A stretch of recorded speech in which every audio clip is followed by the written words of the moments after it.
pastori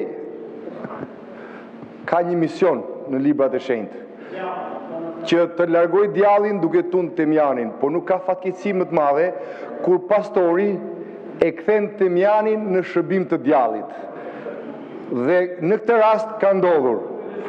Për Këleshën do të flas, patjetër. Por do flas edhe për Temjanin e pastorit që s'mund të bëni replik në emër të zotit Berisha, me replikën e zotit Gogu. Ju lutem. Respektojnë rregullore. Zoti Beleshi, e keni marrë zakon ndërhyri gjithmonë. E keni marrë fjalën procedurë. Të lutem, po më le të marrë se po ndërhyj ai. Flisim procedurë. Të lutem nis procedurën, thuaj dhe vazhdoj. Pra, po që se do flasim për Këleshën, po për atë do flasim.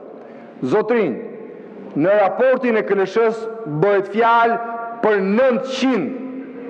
900 milion të vjedhura, po jo nga njerëz të pa identifikuar, të vjedhura nga këta këtu. I shikon këtu? Këta këtu, shqiptarëve për 2 vjet, thot raporti i Këleshës, ju kanë vjedhur 900 milion euro. A e kuptoni apo jo? Prandaj vini thonë këtu, flisni ju se buxheti 9 miliard, po shkon shifra afër 1 miliard për 2 vjet që e keni vjet shqiptarë, këta janë vjet. Dhe sot kur vjen kryetari i Këleshës që të informojë qytetarët e këtij vendi për këtë batërdi që është bërë, këta ikin gjithë. Po pse ikin? Sepse nuk mund të rrinë. E këtu pra, sepse Temjanin kundër këtyre djajve hajdut e kishte në dorë kryetari i Këleshës. Jo ky pastori këtu. Prandaj ikën djajt sepse tundej Temjani para djajve hajdut që janë këtu mrapa. Po pse? Pse ikën këta? Po ku ka qeveri në botë që të ndaloj auditimi nga kontrolli i lartë i shtetit apo çdo lloj auditimi? Ku ka kryeministër që terrorizon, kërcënon, shantazhon audituesit? Mos auditoni mua. Po, kjo ka ndodhur. Dhe personi është sot i larguar nga puna sepse ishte i terrorizuar, pa ne u largua. Kërkoj të largohem tha, se unë nuk kryej dot punën time, sepse mua më kërcënon ministri.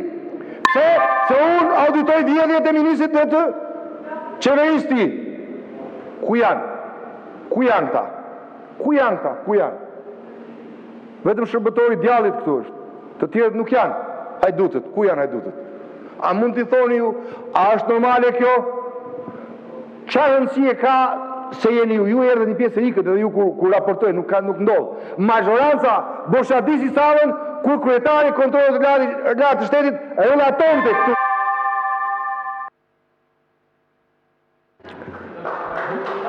Faleminderit.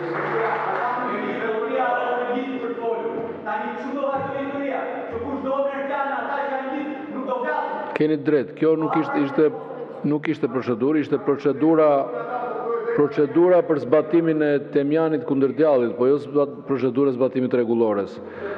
Replik, zoti Gogu ka kërkuar fjalën. Replik.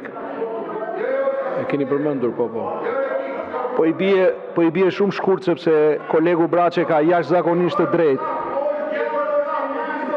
I dashur Flamur, unë jam ulur i dashur Flamur, jam ulur këtu si shërbëtor i Republikës, i zgjedhur nga ky kuvend dhe i dekretuar nga Presidenti i Republikës dhe jam ministri i shtetit për marrëdhëniet me parlamentin dhe ndaj rrit dëgjoj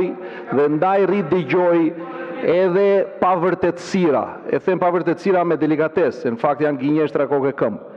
E dyta, e shikoj që ti je intriguar për standardin e jetesës time, të ftoj të më ndjekësh nga mbrapa dhe të shikosh se si jetoj unë bindjet e mia. Detyrën time e çmon ti patjetër si, por bindjet e mia të ftoj që ti shikosh të vish nga mbrapa. Për sa i përket akuzave personale, të lutem kësaj salle, ti detyrohesh një përgjigje ndaj një akuze që ta ka bërë shoku i bankës, për ca vila, për ca të bëra me veprimtari të paligjshme. Dhe kam përshtypjen që duhet jenë dhe në ndonjë organ ligjor, se më duket se i çoj dhe atje. Pra ju keni thënë kaq shumë gjëra për njëri tjetrin dhe keni lozur kështu si quhet ajo loja me top, kur gjuhet me top, me të pavërteta me njëri tjetrin, sa që çdo lloj gjëje që ju thoni është kaq e tmerrshme dhe ju kujtoni se populli rri në televizor të dëgjojë gënjeshtrat tuaja, popullisht në punë, bashkë me ministra. Faleminderit. Jo, s'ka replik mbi replikën, ju lutem, zoti Noka. Nuk ka replik mbi replikën. Zonja Zhupa, keni procedurë? Keni kres procedurë? Zonja Zhupa, 3 minuta procedurë.